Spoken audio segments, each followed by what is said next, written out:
In this last part of the topic, we are talking about the consequences of regulatory failure.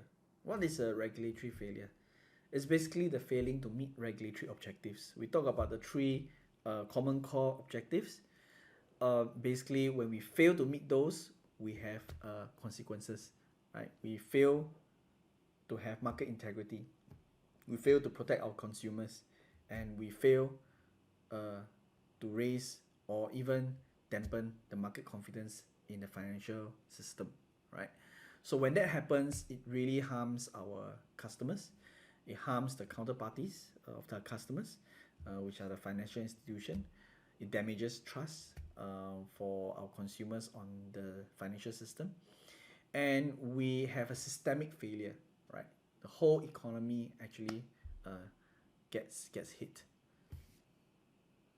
Now we want to look at some of the real cases that happen, right, due to regulatory failure. All right. The first one actually is pretty famous. It's called the Madoff Ponzi scheme. Okay, it's actually real, right? Madoff is that person who have committed that fraud. He has been sentenced to 150 years in prison of defrauding investors of almost 65 billion, right?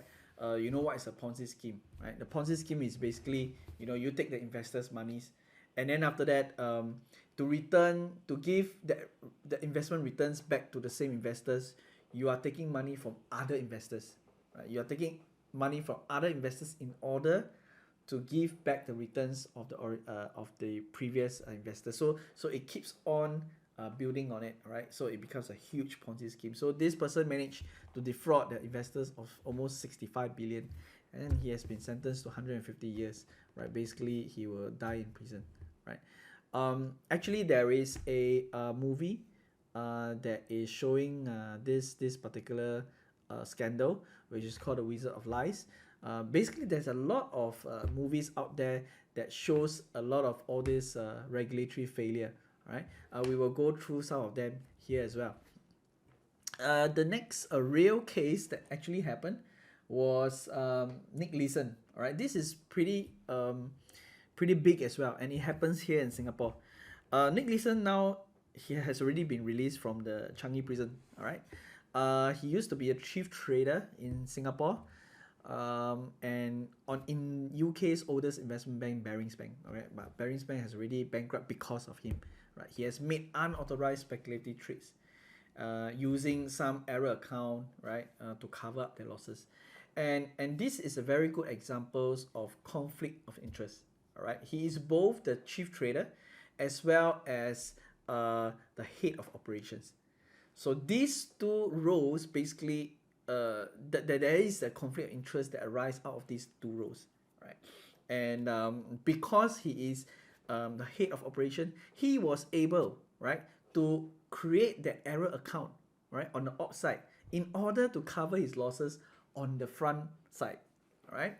So because of this, he has accumulated a total of 1.3 billion US dollars of liabilities, and when it couldn't pay for it anymore, the whole Barings Bank needs to be bankrupt, right? This is a real case, and there's a real movie out there that talks about his scandal, which is called Rogue Trader. You might want to check this out as well. Another movie probably you want to check out is called The Big Short. I'm sure some of you would have also heard about it. This is talking about the financial crisis back in 2008. It actually explains this movie actually explains to you what actually happens during the 2008 financial crisis. It's pretty interesting. And then we also have some movies, it's called Margin Call.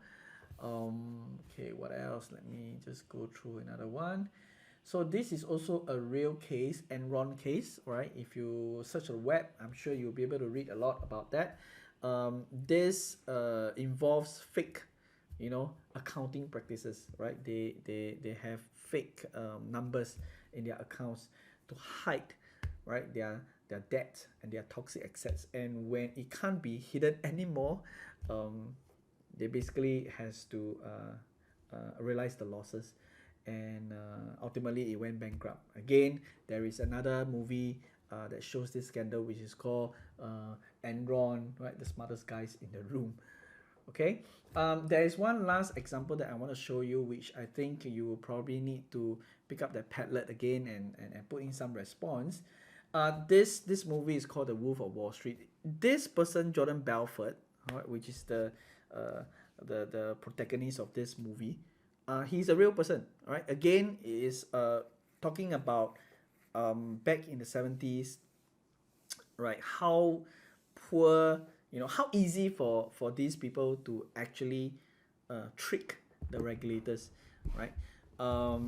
So I would like you to go to Padlet. I have put in a very short clip in the Padlet for you to watch, okay?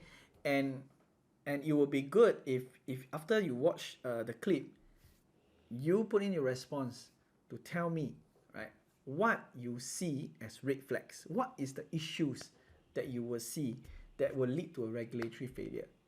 Okay, so with that activity, we will end this topic. I'm looking forward to your response, and I think it's a very interesting movie. Just so that you know, there's a little bit of expletives that is in the movie as well. So hope you guys don't mind. All right. So until the next topic, I'll see you.